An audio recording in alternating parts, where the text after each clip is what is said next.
Je m'appelle Eva Marzi. Je suis née et j'habite à Genève. Je suis petite fille d'immigrés italiens.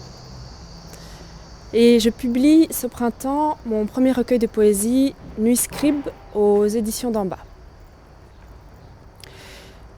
J'ai travaillé ces dernières années à l'université en tant que sociologue. Donc j'ai beaucoup écrit plutôt des articles scientifiques. J'ai écrit aussi une thèse de doctorat que j'ai soutenue il n'y a pas très longtemps. Et puis après ça, après avoir soutenu ma thèse, j'ai eu envie de revenir un peu à des vieux rêves, donc d'écrire de la poésie. Et puis à ce moment-là, j'ai été admise à la Haute École des Arts de Berne en écriture littéraire. Dans le cadre de ce master, j'ai pu approfondir une pratique d'écriture de poésie bilingue, en français et en italien. Ces dernières années, j'ai aussi eu l'occasion d'écrire pour le théâtre, notamment avec la revue littéraire L'Épître, avec laquelle on va proposer l'année prochaine une pièce qui est écrite à 10 mains. Donc ce sera au théâtre Nuitoni à Fribourg. Je suis aussi engagée pour la promotion de la littérature en Suisse, à travers notamment l'organisation des rencontres de Bienne. Et puis, je suis aussi dans le comité de lecture du Théâtre Poche, qui est un des rares théâtres en Suisse à faire vraiment la promotion de l'écriture dramatique contemporaine. Avec des amis écrivains, Valentin Descoppet et Gilles Dandrès, j'ai créé un collectif qui s'appelle Traduction. Avec ce collectif, on propose des performances qui on traduit des textes dans une langue qu'on ne connaît pas. Donc du suédois, du wolof, ça dépend des cas. Et c'est des traductions qu'on fait qui sont face à un public. Donc c'est des performances. Et les traductions sont vraiment basées sur la sensation qu'on a d'une langue. Et c'est homophonique, c'est vraiment sur les sonorités. Nuit Scribe est mon premier recueil de poésie. Il y a deux personnes, deux formidables poètes et écrivains qui m'ont aidée pour écrire ce livre et surtout pour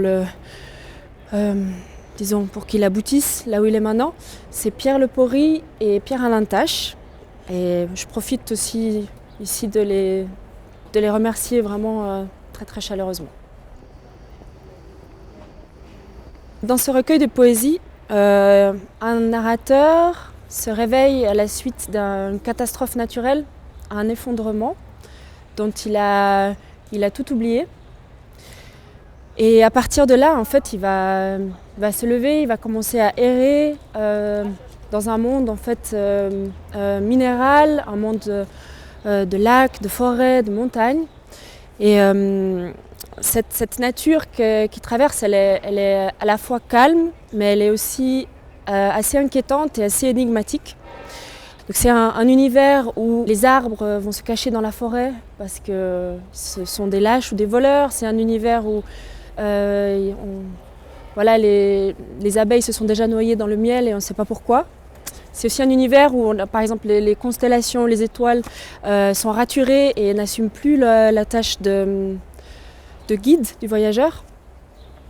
Donc c'est un univers qui est perturbé par quelque chose. Et il est perturbé par le langage et par la parole.